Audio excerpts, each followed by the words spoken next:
Welcome to Harika smart kitchen. ఈరోజు మనం ఎంతో టేస్టీగా ఉండే బ్రెడ్ గులాబ్ జామ్ని ఏ విధంగా తయారు చేసుకోవాలో చూద్దాం. దీనికి మనం ముందుగా బ్రెడ్ని ఇలా చిన్న చిన్న ముక్కల కింద కట్ చేసుకోవాలి. నేను ఇక్కడ 6 బ్రెడ్ స్లైసెస్ని తీసుకున్నాను. వీటిని ఇలా చిన్న ముక్కల కింద కట్ చేస్తున్నాను. నేను ఇక్కడ బ్రెడ్ సైడ్స్ని కూడా వేసిస్తున్నానండి, బ్రౌన్ కలర్లో ఉన్నాయి. ఒకవేళ మీకు ఇష్టం లేదు అనుకుంటే కనుక ఈ సైడ్స్ని కూడా కట్ చేసి తీసేసుకోవచ్చు. చూసారుగా, ఇప్పుడు మనం ఒక మిక్సీ జార్లోకి వీటన్నిటిని వేసుకొని మిక్సీ పట్టుకోవాలి.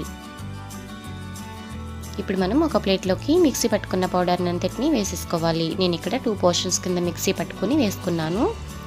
ఇప్పుడు మనం దీంట్లో 2 టేబుల్ స్పూన్స్ మిల్క్ పౌడర్ని యాడ్ చేసుకోవాలి. ఇది ఆప్షన్ అండి, మీ దగ్గర ఉంటే వేసుకోవచ్చు, లేదంటే స్కిప్ చేసేయండి. దీని అంతటిని ఒకసారి బాగా కలిపేసుకొని దీంట్లో మనం కాచి చల్లార్చిన పాలని కొంచెం కొంచెంగా వేసుకుంటూ బాగా కలుపుకోవాలి. చాలా తక్కువ క్వాంటిటీలో పడతాయండి పాలు అనేవి.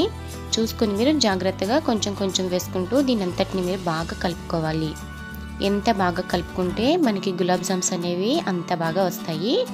చూసారుగా, దీని అంతటిని మనం మరీ మెత్తగా కాకుండా గట్టిగా కాకుండా ఇలా మీడియంగా కలుపుకొని దీన్ని మనం పక్కన పెట్టేసుకోవాలి. ఇప్పుడు మనం స్టవ్ పై ఒక గిన్నెను పెట్టుకుని దాంట్లో 1.5 కప్పుల పంచదారను వేసుకోవాలి. 1.5 కప్పుకి 1.5 కప్పుల నీళ్ళను వేసుకుని దీన్ని మనం పాకం రానివ్వాలి. ఈ పంచదార కరిగే వరకు మనం స్టవ్ని మీడియం ఫ్లేమ్లో పెట్టుకొని దీని అంతటిని గరిటతో బాగా కలుపుకుంటూ ఉండాలి. ఈ పంచదార అంతా పూర్తిగా కరిగే వరకు దీన్ని మనం గరిటతో కంటిన్యూస్గా కలుపుతూ ఉండాలి, లేకపోతే కింద గడ్డ కట్టేస్తూ ఉంటుంది. చూసారుగా, పంచదార అంతా చక్కగా మెల్ట్ అయిపోయింది. ఇప్పుడు మనం దీంట్లో 2-3 యాలకులను దంచుకొని వేసుకుంటే మంచి ఫ్లేవర్ అనేది వస్తుంది. దీన్ని మనం ఎలాంటి తీగ పాకం అటువంటి రావాల్సిన అవసరం లేదండి. జస్ట్ మనకి పంచదార మెల్ట్ అయ్యి చేతితో పట్టుకుంటే స్టిక్కీగా ఉంటే సరిపోతుంది. చూసారుగా, ఇది మనకి చక్కగా దగ్గరికి వచ్చేసింది, రెడీ అయిపోయింది. ఇప్పుడు మనం దీన్ని స్టవ్ ఆఫ్ చేసేసుకుని ఒక పక్కన పెట్టేసుకుందాం. ఇప్పుడు మనం చేతికి నూనెను అప్లై చేసుకుని ముందుగా తయారు చేసి పెట్టుకున్న పిండిని ఇలా చిన్న చిన్న బాల్స్ కింద తయారు చేసుకోవాలి. చేతికి నూనె అప్లై చేసుకోవడం వల్ల ఎలాంటి క్రాక్స్ లేకుండా చక్కగా వస్తాయి. ఇలా మనం పూర్తిగా మిగిలిన వాటన్నిటిని బాల్స్ కింద చేసుకుని ఒక పక్కన పెట్టేసుకుందాం. ఇప్పుడు మనం స్టవ్ పై డీప్ ఫ్రైకి సరిపడా ఆయిల్ వేసుకుని ఆయిల్ హీట్ అయిన తర్వాత స్టవ్ని మీడియం ఫ్లేమ్లో పెట్టేసి మనం ముందుగా తయారు చేసి పెట్టుకున్న గులాబ్ జామున్స్ని ఒక్కొక్కటిగా ఇందులో మనం జాగ్రత్తగా వేసుకోవాలి. స్టవ్ని మీడియం ఫ్లేమ్లో పెట్టుకుని వేయించుకుంటే ఇవి చక్కగా వేగుతాయండి, లోపల కూడా చక్కగా కుక్ అవుతాయి.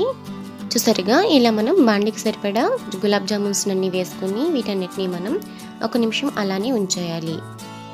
వెంటనే గరిటె పెట్టి తిప్పకూడదండి. 1 నిమిషం తర్వాత మనం వీటిని అటు ఇటు టర్న్ చేసుకుంటూ బాగా వేయించుకోవాలి. స్టవ్ని మాత్రం మీడియం ఫ్లేమ్లో పెట్టుకుని వేయించుకోండి, లేకపోతే పైన త్వరగా వేగిపోతాయి.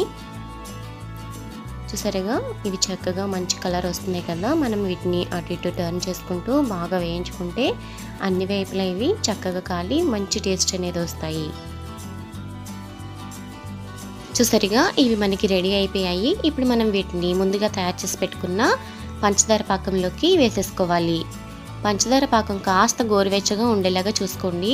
ఒకవేళ చల్లారిపోతే కనుక లైట్గా గోరువెచ్చగా చేసుకుని వేసుకుంటే ఈ గులాబ్ జామ్స్ అనేవి పంచదార పాకంని బాగా అబ్జర్వ్ చేసుకుంటాయి. చూసారుగా, ఇలా మనం గులాబ్ జామ్ అన్నిటిని పాకంలో వేసుకున్న తర్వాత ఒకసారి గరిటెతో వాటిని బాగా డిప్ చేసుకుంటే అవి చక్కగా అబ్జర్వ్ చేసుకుంటాయి పాకాన్ని. దీనిపై మనం ఇలా మూత పెట్టేసి ఒక 1 అవర్ తర్వాత చూస్తే అవి చక్కగా సాఫ్ట్గా రెడీ అయిపోతాయి. చూసారుగా, ఎంతో టేస్టీగా ఉండే బ్రెడ్ గులాబ్ జామున్ రెడీ.